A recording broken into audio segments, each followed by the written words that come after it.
ఒకడు కాకేసి ఒకడు నన్ను కాకేసి అడిగాడు నన్ను. ఒకడు ఆడు మనిషి అంటే మనిషి కాదు, మూర్ఖుడు అనమాట. ఆ మూర్ఖుడు ఏమన్నాడంటే, వినాయకుడి సైతిని ఈదికి ఎందుకంటే నిలబెడతారో దాన్ని మళ్ళీ ట్రాక్టర్ మీద ఎందుకంటే ఊరేగించడం, మళ్ళీ తర్వాత మళ్ళీ గంగలో పట్టుకెళ్ళి కలపడం ఎందుకండి, ఈ డబ్బులన్నీ ఎందుకంటే వేస్ట్ కదండి మీకు, ఇంతలా చేయడం, మళ్ళీ జనాలకు అందరికీ అనక్కరంగా భోజనం పెట్టడం మేపడం ఇదంతా అనవసరం అండి మీకు, లొడ్డు అని పాటెడతాను, మళ్ళీ పాటెట్టి మళ్ళీ పాడుకోవడం ఎందుకండి అని అన్నాను. అంట్లకప్పుడు నేను అన్నాను, మరి సరే అయితే ఇవన్నీ నీకు ఎందుకని అవసరం అని అంటున్నావు కదా, వినాయకుడి సైతం ఎందుకు, పూజ ఎందుకని అంటున్నా, వినాయకుడి సైతం భోజనాలు పెట్టడం ఎందుకని అన్నా, ఊరేగించడం ఎందుకు, కలపడం ఎందుకని అంటున్నాడు, ఇంతకు నువ్వెవరో పెట్టని అడిగాను. నేను మామూలు మనిషినే కదండి అన్నాడు.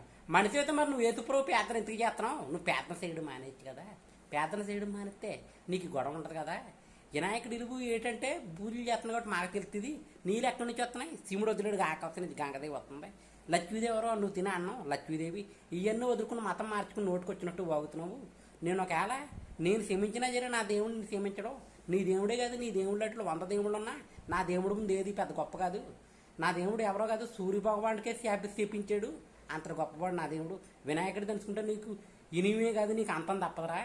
అది నువ్వేదో నువ్వు చేసుకొని నువ్వు అర్థగట్లేని అన్నీ చేసి ఇదెందుకు అదెందుకు అని పాఠం వదిలేసుకుంటే నీకు మంచిది అని అన్నాను అన్నమాట అండి. అది ఎవడో ఏదో అన్నా మనం చేసి మనం చెయ్యాలా, దేవుడు వీధికి నిలబెట్టుకోవాలా, వినాయకుడు దీని వచ్చి వాళ్ళు గొప్పగా జరుపుకోవాలి. గణపతి నవరాత్రులు ఆ స్వామికి చేసిన సేవ ప్రతి సంవత్సరం మనల్ని కాపాడుతూనే ఉంటుంది. ప్రతి సంవత్సరం కూడా ఆ భగవంతుడు మనకి వెళ్ళ మనల్ని కాపాడుతూనే ఉంటాడు. ఎంతోమంది ఎన్నో వాగినా ఎవడ పాపని ఆడైపోతాను అంట్లిగా దేవుడు ఉంటాడు ఆ మహాగణాధిపతి కోరిన వారు కొంగు బంగారం వెలుగునిస్తాడు ఆ గణాధిపతి. ఆ గణాధిపతి చేసిన సేవ ఎక్కడికే పోదు. ఆ గణాధిపతి మన 10 వంతులు సేవ చేస్తే మనకు 100 వంతులు ఇస్తాడు.